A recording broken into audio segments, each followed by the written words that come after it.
She built her power on rules. He built a gate.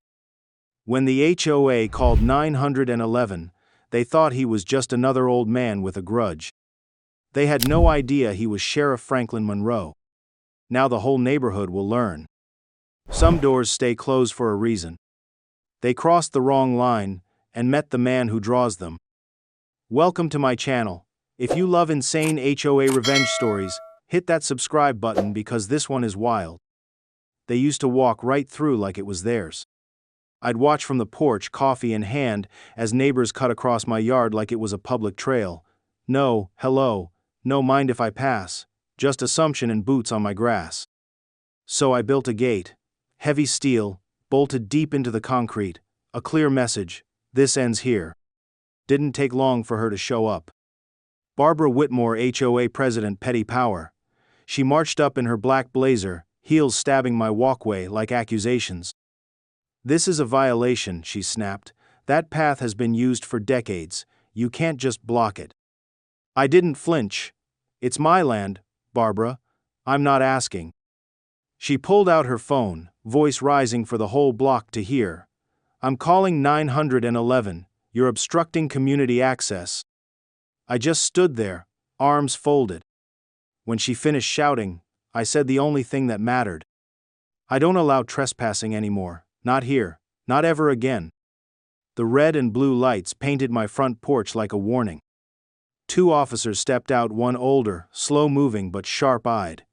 The other young, tense, fingers grazing his belt. Sergeant Cooper and Officer Lane. Barbara launched into her performance the moment they arrived. He's a threat to the neighborhood, she cried, gesturing wildly at my closed gate. This man just decided to shut down a path we've used for years. He's disrupting the structure of our community. Cooper raised an eyebrow. Lane scribbled something in his notepad. I stayed quiet until the noise settled. Then I walked over, handed them a folder, and pointed to the survey map. This is private property. Always has been. That shortcut? Never legal. Cooper scanned the deed, gave a nod. It checks out. But Lane looked up from the documents. If that's true, why put up the gate now, sir? After all this time? I looked at him, not angry, just tired. I've let a lot of things slide, I said. But lately, I've started noticing things. Footsteps where they shouldn't be. Cars that don't belong. People watching. Cooper looked toward the street. Lane frowned. Watching? I nodded slowly. It's not just about trespassing anymore. And for the first time, they didn't seem so sure who the real threat was. It started with a simple cleanup. A few weeks back, I was clearing out the back of my workshop, old tools, broken crates, the kind of clutter a man collects when he's spent too many years fixing things no one else will touch. The ground behind the shed was uneven, and I figured I'd level it out, maybe pour a slab and finally build that bench I kept putting off. That's when the shovel hit something hard. Not rock, not root, concrete. But this wasn't just any concrete, it was smooth, reinforced, deep, the kind of structure that didn't belong under an old man's yard. Curiosity got the better of me, so I dug a little more, just enough to reveal the edge of what looked like a sealed door or hatch, no markings. Just a seam in the concrete, like someone had deliberately covered something. I stopped digging. That night, my motion cameras triggered around 3:18 a.m. 2 men, dark clothes, no faces, slipped through the side fence. One carried bolt cutters.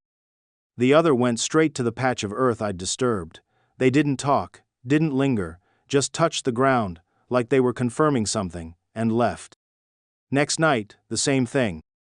A black SUV rolled by around midnight. No plates, no lights, just slow, steady silence as it passed, again and again, once at 12:04, again at 2:27, last time at dawn. I knew every car on this street. That wasn't one of ours. I called an old friend, Ronnie Jacobs, retired intelligence. We served together back when I wore a badge that actually meant something. I told him about the concrete, the men, the SUV. He didn't laugh. Didn't call me paranoid. Just said, Frank, if someone went through the trouble of burying it, they didn't want it found. and if they're checking on it now, something's changed. The next morning, I bought steel, hinges, locks, a welder. I built the gate not because I was afraid, but because I was finally listening to the part of me that had seen too much to ignore the signs. This wasn't just trespassing, it wasn't about shortcuts. It was about secrets. So I closed the path, dug a trench, poured the footings myself. And when Barbara came by yelling about community walkways, I didn't argue. I wasn't building a fence to keep neighbors out. I was building it to keep something else in. The letter came certified, signed by Barbara Whitmore herself, and co-signed by 3 other board members of the HOA. They were filing a formal complaint. Claimed my gate was a community disruption, a visual obstruction, and in direct violation of Section 8.2 of Neighborhood Aesthetics. In simpler words, they wanted it gone. Barbara didn't stop at paperwork. She went door to door, rallying support like a mayor campaigning for a war she didn't understand.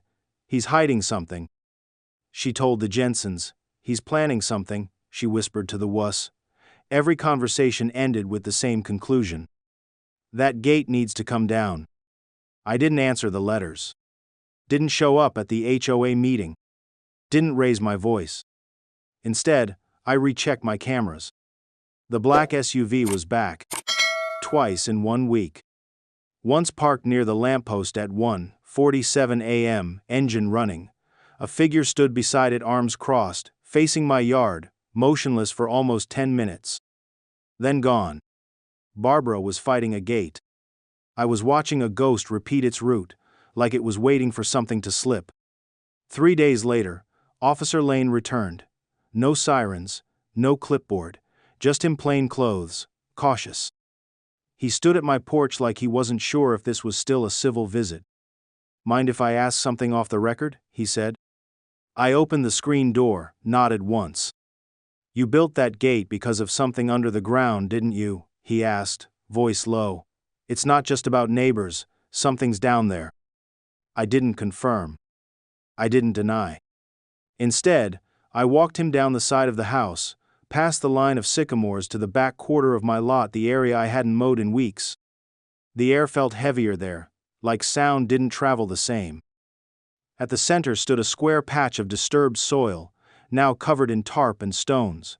I'd mounted a single metal sign beside it, small, rusted, clear. Danger, restricted area, no unauthorized entry. Lane stared at it, then turned to me. That sign's not for the HOA, is it? No, I said, voice low. It's for whoever's already been here, more than once. He looked back at the sign, then past it, as if trying to see through the soil. I don't think they're done yet, he muttered. I nodded. Neither was I. Officer Lane stood still, his eyes fixed on the tarp-covered section of my property. The sign was clear enough, but I could see it in his posture, the weight of something unspoken pressing down. I've been on this beat 4 years, he said. Never had reason to doubt a neighbor putting up a gate, until now. He turned toward me. There's something down there, isn't there? I didn't answer right away.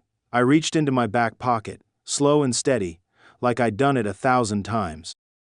Pulled out the old leather wallet, worn at the edges, the stitching faded to near invisibility. I flipped it open. Inside, tucked neatly behind a layer of cracked plastic, sat an ID card. Sheriff Franklin Monroe, Rose County, retired. Lane blinked. Once, then again, slower. You, he whispered, you were a sheriff? I still am, I said, voice low. Technically retired, but that doesn't mean I forgot how to watch a street, or read a threat. He took a step back, as if recalibrating everything he thought he knew about the man standing in front of him. I thought you were just a quiet old guy, he said, almost apologetically. I gave a faint nod. That's what they all think. He hesitated, then spoke again. I saw the SUV once, last month, didn't think much of it then. No plates, tinted windows. I figured it was just a private security firm passing through, but now. It's not random, I cut in. They're circling, watching, waiting for a slip. Lane exhaled, jaw tight. And no one's doing anything about it. They're not supposed to, I said. Not yet. Meanwhile, Barbara wasn't done. The more she was ignored, the louder she got. She went from legal threats to personal attacks, standing in front of my gate one afternoon, arms crossed, ranting to anyone who'd listen. He's not just being difficult, she said. He's watching women walk by, taking photos, filming our kids. A few neighbors looked uncomfortable. Others didn't bother hiding their disbelief. One man, Doug, from the end of the street, stepped forward and asked flat out, "You have proof of that?" Barbara faltered. I heard it from someone." Doug folded his arms. "That's not proof, that's gossip." But it wasn't Doug who made the tide turn. It was the video. One of my neighbors, a young woman named Rosa, soft-spoken, single mom of 2, had asked if she could check her doorcam footage after seeing the black SUV creep by. I helped her sync it with my own timestamps. The match was perfect.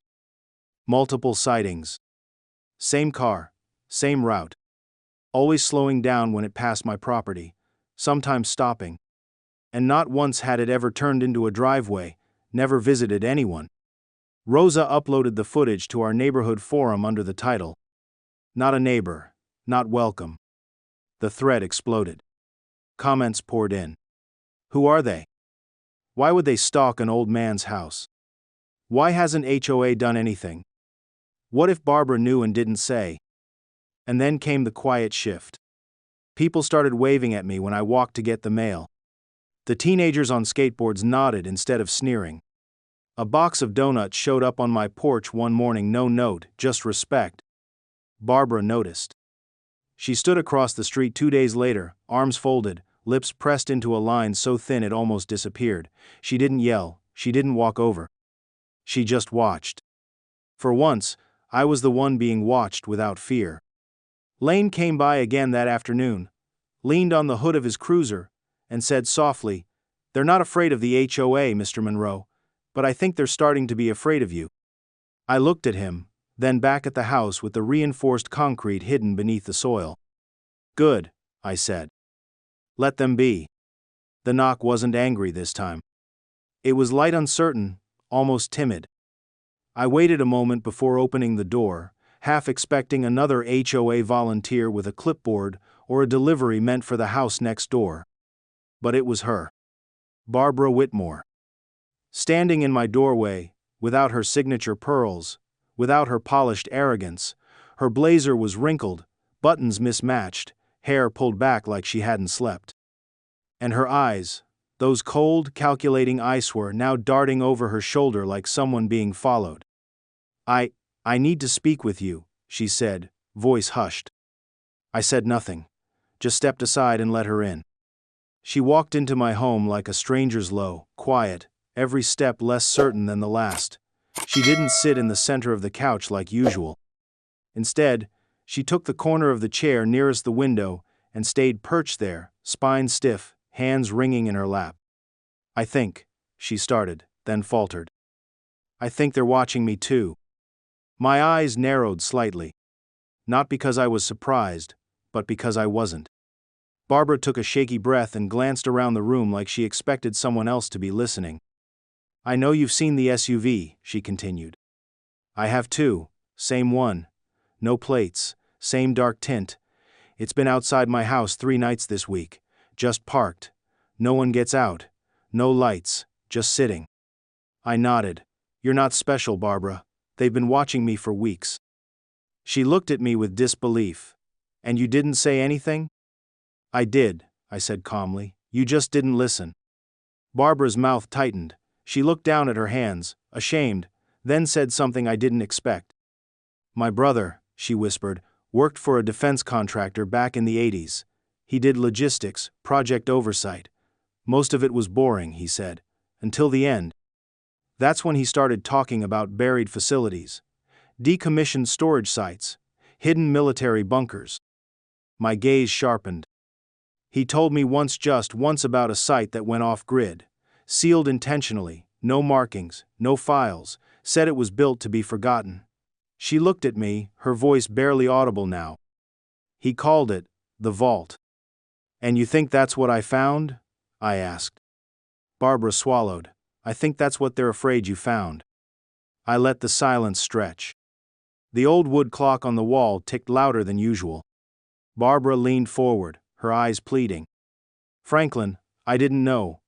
When I saw you building the gate, I thought you were just being difficult, isolating yourself. I thought you were trying to show power." "You weren't wrong," I said, folding my arms. "I was showing power, I just never said it had to be mine." She frowned. "What do you mean?" "I knew something was buried here. I didn't know what, or who it belonged to. But the moment I found that reinforced concrete, the surveillance started. The SUV, the bolt cutters, the cameras going blind. That wasn't coincidence. That was a message." Barbara's composure broke then. Her shoulders slumped. "I made this worse, didn't I?" she asked, almost to herself.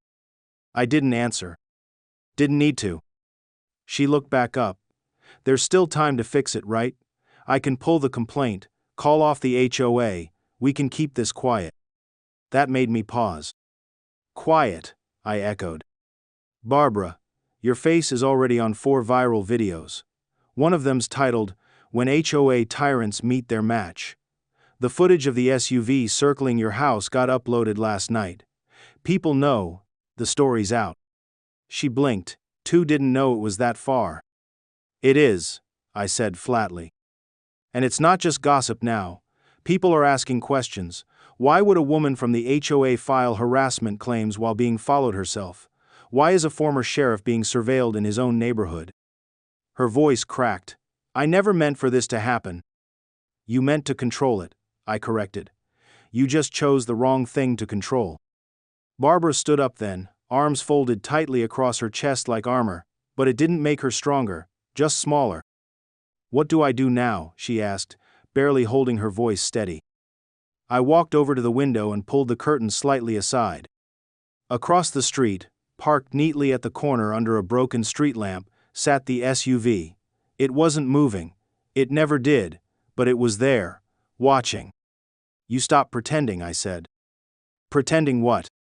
"That this was ever about property lines or neighborhood bylaws. This is bigger than you, bigger than me, and if they think you know too much..." Her voice trembled. "Do they?" I turned to her slowly. "I don't know, but I'd suggest you act like they do." She nodded once, slowly. "You're not afraid of them, are you?" I didn't smile, just said. "Fear's what they count on. Silence is what they weaponize. I've lived long enough to know both, but I also know one thing: when arrogance runs out, fear walks in." Barbara turned, walked to the door. She paused with her hand on the handle, then looked back over her shoulder. "I'm sorry, Franklin," she said. I said nothing, not out of bitterness, just clarity. Her apology came late, but not empty. She left into the dark without another word. And in the silence that followed, I realized something. The SUV hadn't just been watching me. It had been waiting for her to walk in and finally admit she was no longer in charge. And now that she had, someone, somewhere, was deciding what to do next. The folding chairs creaked under restless legs. The community center smelled like old coffee and fresh tension. It wasn't a mandatory HOA meeting, but it might as well have been. Word had spread faster than wildfire in a dry canyon. Franklin Monroe had something to say. They came curious, skeptical, some indignant. Barbara sat near the back, quiet for once. Her posture no longer sharp, but withdrawn. Even the usual gossipers who whispered behind cupped hands kept their eyes forward. I walked to the front, past the old corkboard of neighborhood notices and faded bake sale flyers. No microphone, no podium, just my voice. "My name," I began, "is Franklin Monroe. Some of you know me as the man who built the gate. Some of you think I'm the problem, and that's fine." I let that hang for a beat. Then I reached into my coat and pulled out my old badge wallet. It snapped open with the kind of finality only leather and metal could make. "But most of you didn't know that I served 28 years in law enforcement, 10 of those as the sheriff of Rose County. I retired 4 years ago, but I've never stopped serving. I now act as an internal affairs consultant to the state's Department of Justice." A low murmur rolled through the crowd. Some eyebrows rose, some mouths dropped open. Even Barbara's eyes widened like she had just seen the real man for the first time. I turned to my right. Officer Lane stood near the wall, arms crossed. "Officer Lane," I said, "would you like to confirm my credentials?" He nodded. "Sheriff Monroe's record is impeccable. And for the record, his gate, his land, and every inch of the area under dispute is legally owned and properly documented." A hush fell across the room. I looked back at the people in front of me. Some I'd lived near for years without ever having a full conversation, but now they were finally listening. "I didn't build that gate because I wanted to cause trouble," I said. "I built it because something beneath my land isn't right. A few weeks ago, I found reinforced concrete buried deep under my property. Something sealed, something hidden. And ever since then, a black SUV with no plates has been circling my home." I pulled out a flash drive and handed it to the tech volunteer. The projector flickered on. First video. Grainy footage from my security camera. Whoa, masked men cutting a fence at 3:14 a.m. Second video. Black SUV creeping past my house, stopping for nearly 2 minutes before disappearing around the corner. Third. A still frame from Rosa's doorbell cam, showing the same SUV parked outside Barbara's house 2 nights later. The room was silent. "None of this was reported to HOA," I said. "Instead, I was accused of being a threat, of harassing neighbors, of hiding something." I pulled out the last document printed in bold legal text. "But here's what I filed," I continued. "A counter-complaint to the county attorney, detailing defamation, targeted harassment, abuse of HOA authority, and creating a hostile environment that put community safety at risk." Barbara's face went pale. She shrank into her seat as whispers broke out around her. "I have documentation," I said. "Witnesses, and legal representation standing by. The HOA board, not just Barbara, acted recklessly, without fact-checking, and weaponized their position for personal bias." I looked directly at the residents in the front row, an elderly couple who never spoke at meetings, a young mother clutching her toddler's hand. The teenage boy who once threw a football across my yard and never apologized. "I'm not asking for your sympathy," I said. "I'm asking for your awareness, because I am Larn Konkon La Lur Charn, not when people are being watched. Not when secrets buried beneath our community are surfacing, and not when good people get silenced by petty power." The room remained still for a long moment. Then a hand went up. It was Rosa. Her voice was quiet but steady. "Sheriff Monroe, what do we do now?" I nodded. "We stay alert. We ask better questions. We support each other not based on who's loudest, but on what's right." The meeting adjourned without a vote. People stood in small circles, murmuring not with suspicion but with respect. Lane approached me as I packed up. "That was brave," he said. "No," I replied. "It was overdue." Outside, the air was cool, crisp. For the first time in months, I stepped onto my porch not as the man with the gate but as the man who stood his ground and finally, was seen. And across the street the SUV was gone. But the fight wasn't. Not yet. 1 month later, the neighborhood looked the same. The lawns were still trimmed, the hydrangeas at the corner house still bloomed with too much pride. The HOA bulletin board still had outdated flyers and smiley reminders about pet leash etiquette. But something had changed. The gate was still there. Steel, tall, unapologetic, but now, it didn't feel like a provocation. It felt like a boundary finally respected. Children rode their bikes past it and waved. "Morning, Sheriff Monroe," one of them called. The title said with more affection than irony. I nodded from my porch, coffee in hand. It was strange how quickly people adjusted once the masks came off, Barbara's especially. She'd resigned quietly from the HOA board 2 weeks after the community meeting. No press, no apology, no confrontation. Just a moving truck one morning. Gone by dusk. Word was, she sold the house below market value and moved closer to her sister's place out of state. Some say it was shame. Others said fear. Maybe both. A few neighbors had knocked on my door since then, not with complaints but with invitations. A couple from Elm Street asked if I'd consider leading a neighborhood watch. A local teacher offered to help print flyers with community safety tips. I didn't say yes. I didn't say no. I just listened. Because that's what peace looks like, not the absence of noise, but the space to decide when to speak and when to sit still. And that gate? It stayed shut. Not to keep the world out, but to protect what I reclaimed.